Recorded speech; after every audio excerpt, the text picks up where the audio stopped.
Welcome, dear students. Today I am going to deliver my presentation on Sigmund Freud's psychoanalytic theory of personality. Let's start with the objectives of the theory. The first objective, to get familiar with the psychoanalytic theory of personality, to know about the Sigmund Freud as a person, to get acquainted with the levels of consciousness, to know about the structure of personality, to know about the defense mechanism of the ego, to know about the psychosexual states of development.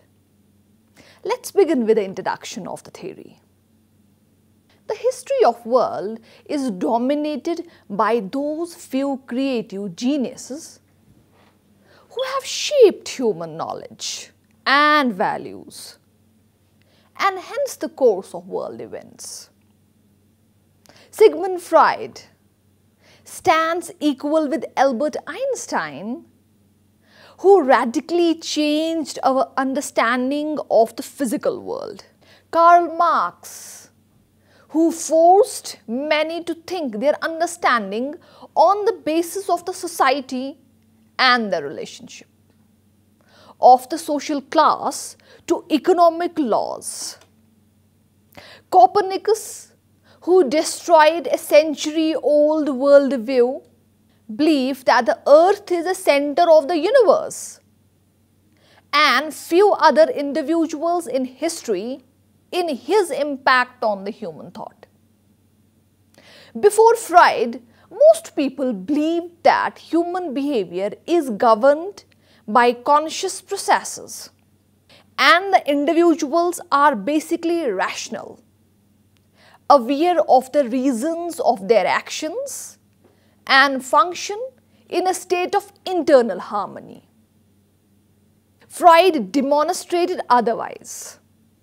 The mind, he said, is like an iceberg with only its tip consciousness showing above the surface. Below that surface and forming the basis for most of the human behavior is the unconscious mind, containing experiences and motivations which originate in childhood or earlier adult life and exist below the level of awareness. Let's discuss the biographical sketch of Sigmund Freud. Sigmund Freud was born on May 6, 1856 in Freiburg, a small town in the former Austrian province of Moravia, an area which is now part of the Czechoslovakia. Freud was a progeny of his father's second marriage to a woman of half of his age. Freud was deeply devoted to his affectionate and passionate mother, an attachment that may have had significant implications for his later development of the Oedipus theme as a part of an evolving system of psychoanalysis. Freud was a precocious child. As a young man, he wanted to be a scientist. With the goal in mind, he entered the medical school of the University of Vienna in 1873, graduating 8 years later. Freud never intended to practice medicine, but the scanty rewards of scientific work, the limited opportunities for academic advancement for a Jew, and the need of a growing family forced him to enter private practice. A turning point in his early career came when he won a research giant to travel to Paris to observe the work of Jean-Martin Charcot, who was then using hypnosis in the treatment of hysteria. a condition in which individual experiences physical symptoms like blindness, deafness, or paralysis of legs or arms, for which there seemed to be no underlying physical cause. Freud gradually developed his theories of personality and mental illness. His ideas were complex and touched on many different issues. With respect to personality, however, 4 topics are more central as level of consciousness, structure of personality, defense mechanism, and the last is the psychosexual states of development. Let's discuss the levels of consciousness. Freud proposed that there is a continuum of consciousness ranging from acute awareness to deep unconsciousness. His topographical model of personality divides this continuum into 3 segments: the consciousness, the unconsciousness, and the preconsciousness. Let's discuss what is consciousness. In this schematic analogy of the psyche to an iceberg, only the smaller conscious portion is visible. It contains everything of which we are aware at any given time. Consciousness is unstable. Its content changes from moment to moment, and it's relatively unimportant as a causal agent in human behavior. Unconsciousness. The unconscious contains the powerful drives that remain totally outside of awareness, but are responsible for all important human behavior. Its contents are virtually barred from entrance into awareness, where they would constitute a real psychological danger to the individual. Only in a carefully masked, symbolic form can any material from the unconscious ordinarily enter into awareness. Nevertheless, the unconscious is the ultimate arbiter of all behavior, the respiratory of motives, wishes, desires, impulses, conflicts, and dynamics that are presumed to constitute the mainspring of the human action. Behavior is not important in and of itself, but only as a sign or symptom of unconscious functioning. The path between behavior or conscious thought and unconscious mental processes may be tortuous and difficult to understand, but it's nonetheless significant. Now the last is the preconscious. Between the conscious and unconscious lies the preconscious, containing thoughts, memories, and perceptions that have minimal emotional significance and can therefore earlier be brought into consciousness when they are made the focus of attention.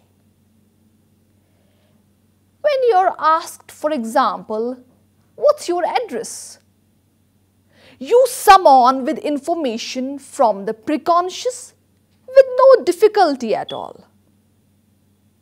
Let's discuss the second most important concept of the Sigmund Freud's theory, that's the structure of personality.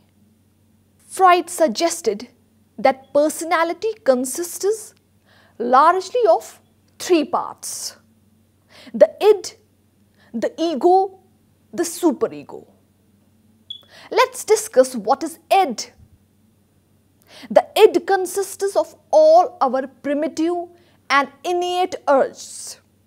These include various bodily needs, sexual desires, and aggressive impulses. It's the biological component of personality. It consists of life instincts such as hunger, thirst, and death instincts, such as aggressiveness and destruction. The id is the basic energy source that motivates all behavior. According to Freud, the id is totally unconscious and operates in accordance with what he termed the pleasure principle. It demands immediate total gratification. Its aim is to seek pleasure and avoid pain. The second is the ego. It begins to develop gradually out of it. It's able to cope with the real world demands and protect the individual from harm. It's governed by reality principle. It seeks to satisfy the id's want and needs in a realistic way. Like id, the ego too wants to satisfy the instinctual urge, but it does so in a productive and a realistic way. The ego is like an administrative officer of the personality.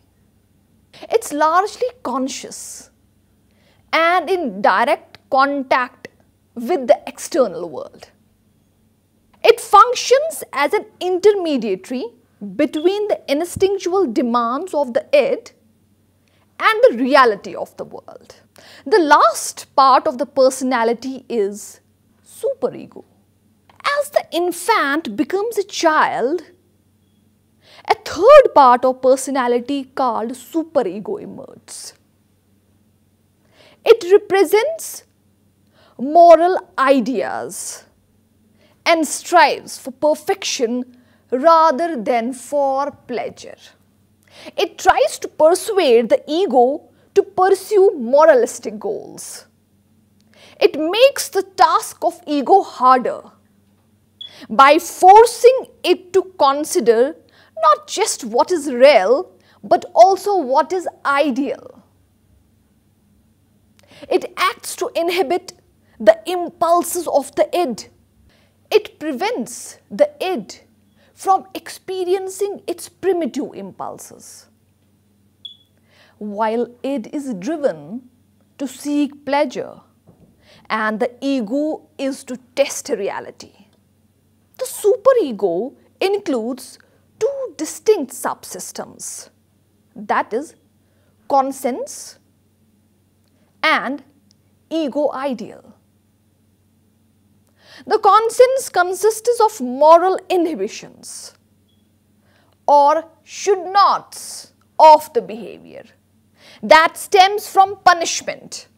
The ego ideal consists of the shoulds of the behavior, of which we perceive approval and rewards. Now let's discuss the next most important concept of the theory, that's the defense mechanisms. The ego deals with the demands of reality, the id and the superego as best as it can. But when the anxiety becomes overwhelming, the ego must defend itself. It does so by unconsciously blocking the impulses or distorting them into a more acceptable, less threatening form. The technique are called ego defense mechanisms. Few of them are. The first is a denial. Denial involves blocking external events from awareness. If some situation is just too much to handle, the person just refuses to experience. As you might imagine, this is primitive and dangerous defense. No one discards reality and gets away with it for long. It can operate by itself, or more commonly in combination with other, more subtle mechanisms that support it. The next defense mechanism involves repression. Repression, also called motivated forgetting, is just that not being able to recall a threatening situation, person, or event. This too is dangerous and is part of most other defenses. When Freud revised his theory of personality, the concept of repression was retained as one of the most important defense mechanisms of the ego. Repression can even interfere with the normal functioning of the body. Repression once formed are difficult to abolish. The person must reassure himself that the danger no longer exists, but he cannot get such reassurance until the repression is lifted, so that he can test reality. It's a vicious circle. That's why adults carry around with them a lot of childish fears. They never get a chance to discover what these fears have no basis in reality. The next defense mechanism involves displacement. It's the redirection of an impulse onto a substitute target. If the impulse desire is okay with you, but the person you direct that desire towards is too threatening, you can displace to someone or something that can serve as a symbolic substitute. The next defense mechanism involves projection. Projection is almost the complete opposite of turning against the self. It involves the tendency to seek your own acceptable desires to other people. In other words, the desires are still there, but they are not your desires anymore. The next is reaction formation. Reaction formation stands for believing the opposite, is changing an unacceptable impulse into its opposite. This defensive measure involves the replacement in consciousness of an anxiety-producing impulse or feeling by its opposite. The next is the regression. A close related type of defense is that of regression. In this case, a person who encounters traumatic experiences retreats to an earlier stage of development. And the last is the rationalization. The defense mechanism called rationalization involves explaining unacceptable behavior in terms of some personally or socially acceptable motive, or in general making excuses justifying unacceptable behavior. By means of these and other defense mechanisms, the ego attempts to keep the anxiety that is caused by emerging id impulses within a tolerable range. If the ego is successful in this task and the instinctual energy has been displaced into socially acceptable and creative channels, personality matures normally in a Freudian view. The next concept in the theory involves psychosexual development. Freud believed that we develop through stages. based upon a particular erogenous zone. During each stage, unsuccessful completion means that a child becomes fixated on that particular erogenous zone and either over or under indulgence once he or she becomes an adult. The first stage involves the oral stage. The oral stage begins at birth, when the oral cavity is the primary focus of libidinal energy. The child, of course, preoccupies himself with nursing, with the pleasure of sucking and accepting things into the mouth. The oral character who is frustrated at this stage, whose mother refused to nurse him on demand or who truncated nursing session early, is characterized by pessimism, envy, suspicious and sarcasm. The overindulged oral character, whose nursing urges were always and often excessively satisfied, is optimistic, gullible, and is full of admiration for others around him. The next stage of development involves anal stage. During the anal stage, Freud believed that the primary focus of the libido was on controlling bladder and bowel movements. The major conflict at this stage is toilet training. The child has to learn to control his or her bodily needs. Developing this control leads to a sense of accomplishment and independence. According to Freud, success at this stage is dependent upon the way in which parents approach toilet training. The third stage, the phallic stage. It extends roughly from the age of 3 to 6 years.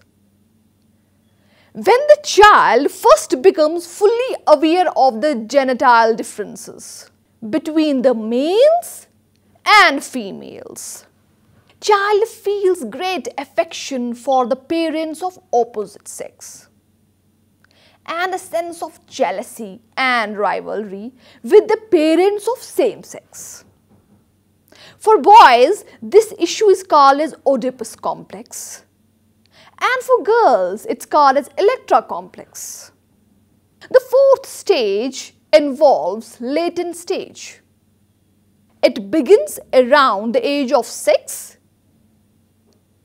According to Freud, children of both sexes are less concerned with the psychosexual conflict and more involved in refining ego processes for dealing with environment.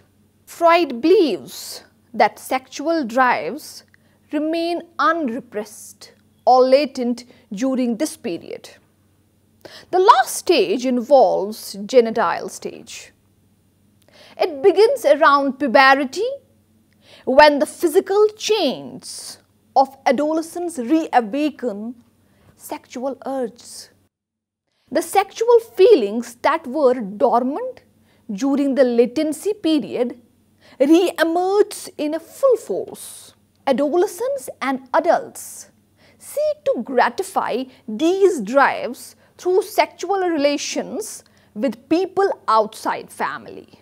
Now let's conclude the whole theory. Theory has given insight into the complexity and depth of human personality. It has enabled us to know the causes of repression, mental conflicts, delinquency, and problem behavior. With the help of this knowledge, we are in a position to bring improvement in an individual behavior. This theory stresses the need of providing favorable environment to the child. Child should not be put under the environmental stress, which may result in repression and fixation.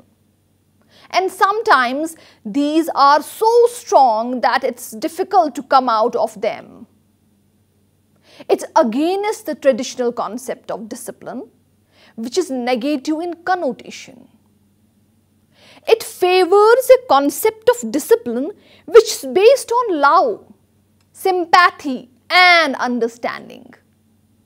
Critics contend that Freud's theory is lacking in empirical evidence and relies too heavily on therapeutic achievements, whereas others assert that even Freudian clinical data are flawed, inaccurate and selective at best. For these reasons, Freud's theory of personality is not currently accepted by most psychologists. Yet several of his insight, especially his idea about the levels of consciousness and about the importance of anxiety in psychological disorders, have contributed to our understanding of human behavior and personality. So, although his theories don't measure up the rigorous standards of science required by the modern psychology, there is no doubt that Freud has a profound and lasting impact on modern thought. Thank you.